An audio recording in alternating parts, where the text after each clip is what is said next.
قرآن مجید میں اللہ تعالیٰ فرماتے ہیں کہ مشرکین نجس ہوتے ہیں، انما المشرکون نجس.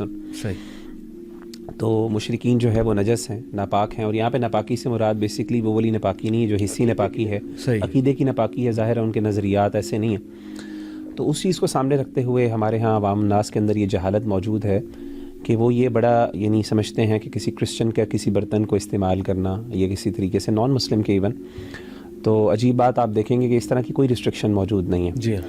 ہمارے دین نے صرف اس چیز کو منع کیا ہے ایسے برتن کے اندر کھانے میں جس کے اندر کوئی ناپاک یا غیر حرام چیز ہو. بالکل. اس کے علاوہ آپ کرسچنز چھوڑیں، آپ اہل کتاب کو چھوڑیں، آپ ہندوؤں کے برتنوں کو کھا سکتے ہیں ایز لانگ ایز اس کے اندر حرام نہ ہو اور برے نہ ہو اور وہ سبزی وغیرہ ایسا ہو تو آپ وہ بھی استعمال کر سکتے ہیں. میں آپ کو مزے کی بات بتاتا ہوں، بلکہ اسی سے میں ایک سوال بھی آپ سے پوچھوں گا کہ میں یو اے ای میں جب گیا جاب کرنے، وارث بھائی انجینئرنگ کی جاب میری لگی یو اے ای میں، امریکن کمپنی تھی. وہاں کرسچنز بھی تھے، نیشنلٹیز مختلف تھیں. فلپینی کرسچن بہت زیادہ تھے وہاں یو اے ای میں. تو فلپینی ایک انجینئر سے میری دوستی ہو گئی شروع میں. تو میں اس کے ساتھ بیٹھ کے کھانا کھاتا تھا اور ایک پلیٹ میں کھا لیتے تھے، کوئی مجھے تو معیوب نہیں لگتا تھا. اینی وے وہ جو پاکستانی میرے ورکرز تھے نا، میسن اور ویلڈرز وغیرہ، وہ مجھے گھوریاں مارتے تھے. اور پھر ایک نے غصے میں مجھے کہہ دیا کہ اس کے ساتھ کھانا منع ہے، تم اس کے ساتھ کھانا کیوں کھا رہے ہو. اب وہ اس کو سمجھ نہیں لگتی تھی اردو، لیکن وہ سمجھ گیا کہ کیا کہہ رہا. اس کا بڑا دل دکھا اس بات میں، وہ سمجھ گیا کہ یہ کہنا کیا چاہ رہا ہے. ہی واز کرسچن، فلپینی کرسچن تھا.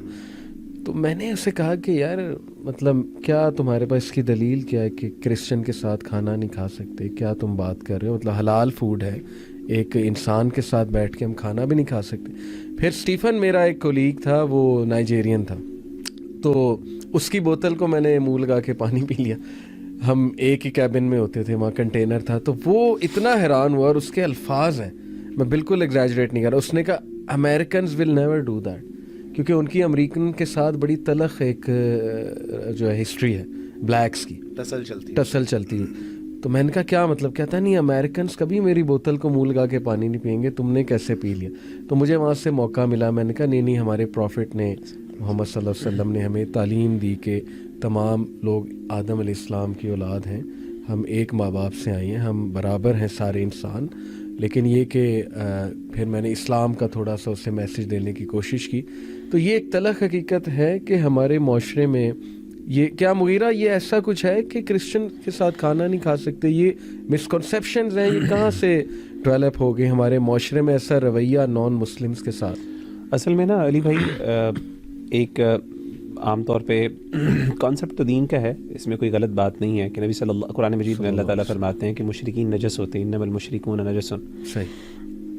تو مشرکین جو ہے وہ نجس ہیں، ناپاک ہیں. اور یہاں پہ ناپاکی سے مراد بیسکلی وہ والی ناپاکی نہیں ہے جو حصی ناپاکی ہے، عقیدے کی ناپاکی ہے. ظاہر ہے ان کے نظریات ایسے نہیں ہیں. تو اس چیز کو سامنے رکھتے ہوئے ہمارے ہاں عوام الناس کے اندر یہ جہالت موجود ہے کہ وہ یہ بڑا یعنی سمجھتے ہیں کہ کسی کرسچن کا کسی برتن کو استعمال کرنا یا کسی طریقے سے نان مسلم کے ایون. تو عجیب بات آپ دیکھیں گے کہ اس طرح کی کوئی ریسٹرکشن موجود نہیں ہے. جی ہاں. ہمارے دین نے صرف اس چیز کو منع کیا ہے ایسے برتن کے اندر کھانے میں جس کے اندر کوئی ناپاک یا غیر حرام چیز ہو. بالکل. اس کے علاوہ آپ کرسچنز چھوڑیں، آپ اہل کتاب کو چھوڑیں، آپ ہندوؤں کے برتنوں کو کھا سکتے ہیں ایز لانگ ایز اس کے اندر حرام نہ ہو اور برے نہ ہو اور وہ سبزی وغیرہ ایسا ہو تو آپ وہ بھی استعمال کر سکتے ہیں.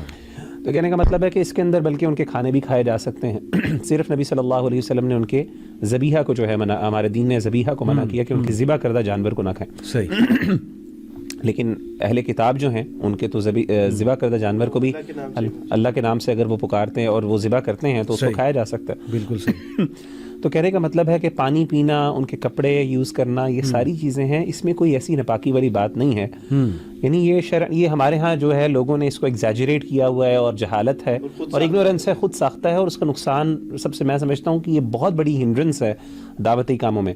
اور عجیب بات یہ ہے، بڑی عجیب بات یہ ہے کہ ہم اس معاملے کے اندر یہی لوگ جو ہے سختی کرتے ہیں ان کا گلاس نہیں استعمال کرنا، لیکن ویسے کرسمس پہ مبارکباد وغیرہ بھی دینا شروع ہو جاتے ہیں. وہی بڑے بڑے بینر لگائے ہوتے ہیں ان کے جو ہے نا، ان کو ویلکم بھی کرتے ہیں. بڑی عجیب کہ اصل میں ریئل لائف میں ڈیٹیچمنٹ ہے اور اس موقع پہ دنیا کو دکھانے کے لیے. بلکہ علی بھائی اس میں مغیرہ بھائی نے ایک بات کی طرف اشارہ کیا، وہ بڑی اہم بات ہے اس وقت. یعنی اگر ہم یہ کہیں نا کہ دعوت اسلام میں جو سب سے بڑی رکاوٹ ہے تو وہ ہمارا ایٹیٹیوڈ ہے, اور اس ایٹیٹیوڈ میں ہماری یہ حرکتیں ہیں, یعنی جو کھانے پینے سے متعلق ہیں. ونس ٹائم میں ایک ہوٹل پہ کھانا کھا رہا تھا. اچھا, اور قبول اسلام سے پہلے کی بات؟ جی قبول اسلام سے پہلے کی بات ہے. اچھا. اور میرے دوست نے جو کہ ایک مسلم تھا, اور اس نے جسٹ فار فن اس نے دکاندار سے کہا کہ اوے تمہیں پتہ ہے یہ عیسائی ہے. اچھا. اب یقین کریں کہ اس نے ایک بار میری طرف ایسے دیکھا, میں نے تو اپنا کھانا چانا جو بھی تھا فنش کیا, اور فنش کرنے کے بعد میں نے اسے کہا کتنے پیسے, تو کین یو امیجن کہ اس نے وہ برتن پکڑا اور دیوار کے ساتھ دے مارا. اس نے کہا کہ آئندہ کے بعد میرے ہوٹل پہ نہیں آنا. اچھا. اب تصور کیجئے کہ میری اس وقت کیفیت اور فیلنگ کیا ہوں گی. اور ہمارے یہاں ایک مصطفیٰ صاحب تھے, ان کا برف کا پھٹا تھا ہمارے محلے میں, اور وہ مجھے اکثر کہتے کہ ہم دوست, وہ پھٹا ٹھنڈا ہوتا تھا تو اس کے اوپر بیٹھ جاتے, اور وہ کہتا کہ یار وارث تو نہ ایتھے نہ بیٹھیا کر, because when you sit here تو لوگ مجھ سے برف لینے کے لیے نہیں آتے, وہ اعتراض کرتے ہیں کہ تمہارے پھٹے پہ عیسائی بیٹھتے ہیں. اور ایک حمید صاحب تھے, ان کا تندور تھا, تو وہ ہمیں کہتے تھے یار نان لینے میرے تندور کے ساتھ نہیں ٹچ ہونا. وہ کہتے تھے یار لوگ پھر کلچے لینے نہیں آتے میرے ساتھ. تو واٹ از دس یار, تو یہ سب سے بڑی ایک رکاوٹ ہے ہمارے. میرے گھر میں پکانے جو کام کرنے والی ہیں وہ کرسچن ہیں, ہمارے برتن بھی وہ دھوتی ہیں, ہماری روٹیاں بھی وہ پکاتی ہیں, سبحان اللہ, سارے کھانے بھی وہ. اماں جی نے بعض اوقات کھانا پکوانا ہوتا ہے تو وہ بھی کھانا بھی ان سے پکوا لیتی ہیں. تو کہنے کا مطلب ہے کہ یہ پتہ نہیں کہاں سے یہ مسئلے آ گئے, اللہ معاف کرے, یہ کیسی جہالت آ گئی. آپ کو ایک بڑی مزیدار بات بتاؤں, آپ حیران ہو گے, میں ان کا نام نہیں لے رہا. بچپن میں میں ایک کام کرتا تھا, ایک جاب کرتا تھا, اور وہ انہوں نے مجھ سے منگوانے ہوتے تھے سگریٹ, اور جب وہ مجھ سے سگریٹ منگواتے تو مجھے کہتے کہ بیٹا اس کو نا کاغذ میں لپیٹ کے لانا, ہاتھ نہیں لگانا. یہاں تک ہے اللہ سبحانہ تعالیٰ. لیکن یہ ایسا مغیرہ نے اس کی وضاحت کی قرآن و سنت سے کہ الحمدللہ اسلام میں اس کا کوئی جو ہے اس طرح علم ہے ہی نہیں, اور پتہ نہیں عقائد کہاں سے. نبی علیہ الصلوۃ والسلام دیکھیں, ایک یہودی عورت کے گھر پہ چلے گئے, ان کی دعوت پہ چلے گئے, اور اس سے بڑی اب اور کیا بات ہوگی. دیکھیں لاجیکل کامن سینس کی بات ہے کہ ہم سب ایک باپ کی اولاد ہیں. کسی کو میسج پہنچا, کسی کو نہیں پہنچا, ہم خوش قسمت ہیں, اللہ کا احسان ہے ہم تک پہنچا. ہم بہت سنسیریٹی سے, اخلاص سے اپنے بھائیوں کو, یہ ہمارے بھائی بہن ہیں سارے جو دوسرے مذاہب کے لوگ ہیں, and we are all up for coexistence. ہم ان سے محبت کرتے ہیں, ایسی کوئی بات نہیں ہے.